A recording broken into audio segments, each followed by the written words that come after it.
Hey everybody, this is Mantis Shrimpa, and I have two mantis shrimps, and I've decided to put them together. I have a peacock in that hole, which you could probably see his tail right there. See the little peacock designs on the back. And I have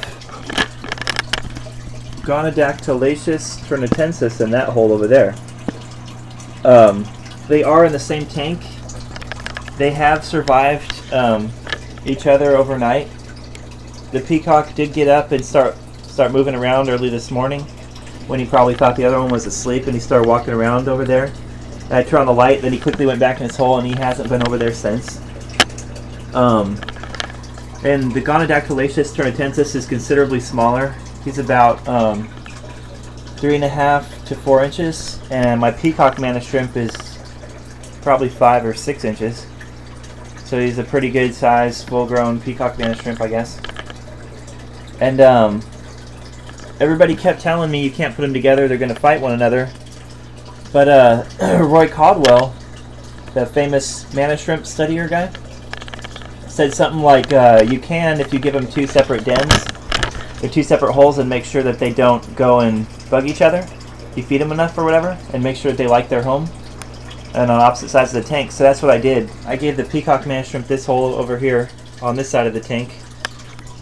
It's got a little bit more room to move around because he's so much bigger, which is good enrichment, or too good enrichment for him anyway, because he doesn't really get out of the hole and move around anyway. He hasn't the whole entire time I've had him.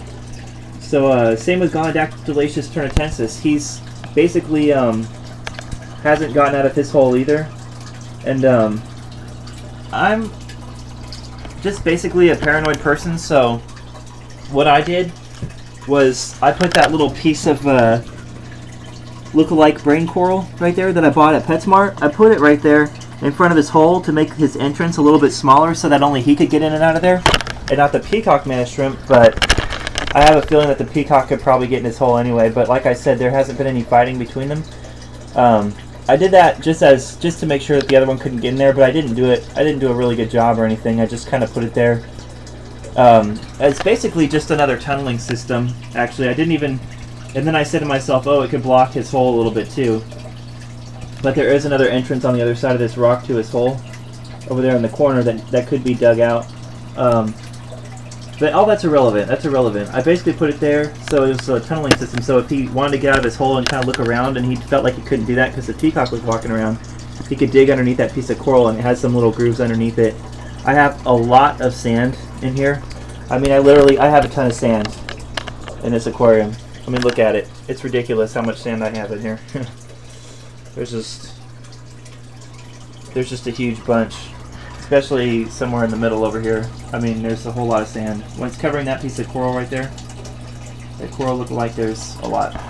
But anyways, I basically want to make this video for people that had two mantis shrimps, and I know that when you try to sell them to aquarium places and sell them back, even if you just bought it like a week ago or the day before, they'll only give you a third of the price, usually, for the same creature that you got from them. So, at least that's the way they do it here in California. I don't know how it is anywhere else. But I know how annoying it can be to buy something and then find the thing you're looking for a week later and not know that anybody had it. And then when you finally get it, you know, you want to give back the thing that you had before. And how hard it is to do that. So I just said, you know what, I'm not going to just get $15 for this mantis shrimp. I'm just going to keep them. If I bought them for $45, they're trying to give me a third of the price. You know, it's going to be about $15. So I was just like, screw it. I mean, you could lie and tell people you got it for a different price at other places, but the bottom line is they all have a sheet that tells them how much they can sell it for already. And if you told them you bought it for 60 bucks and they sell it for only 40, then you're pretty much screwed, and they're going to just give you back a third of the price. You know, it's going to be about $12 or $15 if you're lucky. So there's really no way to be sure that you're going to get a good deal back. So you might as well keep it. So that's what I did. And Gonadactylaceous ternitensis is going to grow up to be pretty anyway, so you know what, that's somebody else's loss. He's going to have a lot of neon colors on him. He's not going to be as colorful as a peacock, but his colors may be brighter. Certain colors anyway on his arms, so I was going to keep him.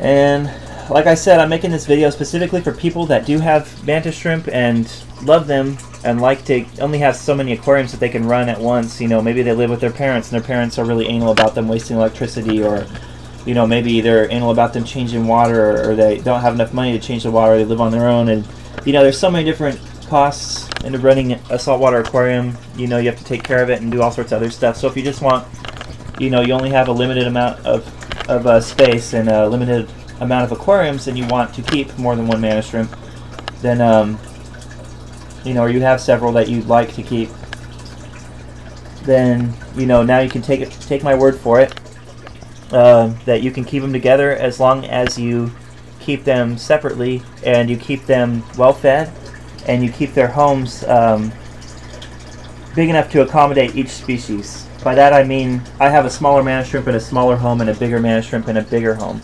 And that seems to work out fine for them. If I had the bigger one in the smaller home where they were both the same size and they both had the same size homes, then maybe one of them would be stronger than the other one and try to take over the other one's home. Might happen. There's a 50-50 chance, you know, because there's two of them in there.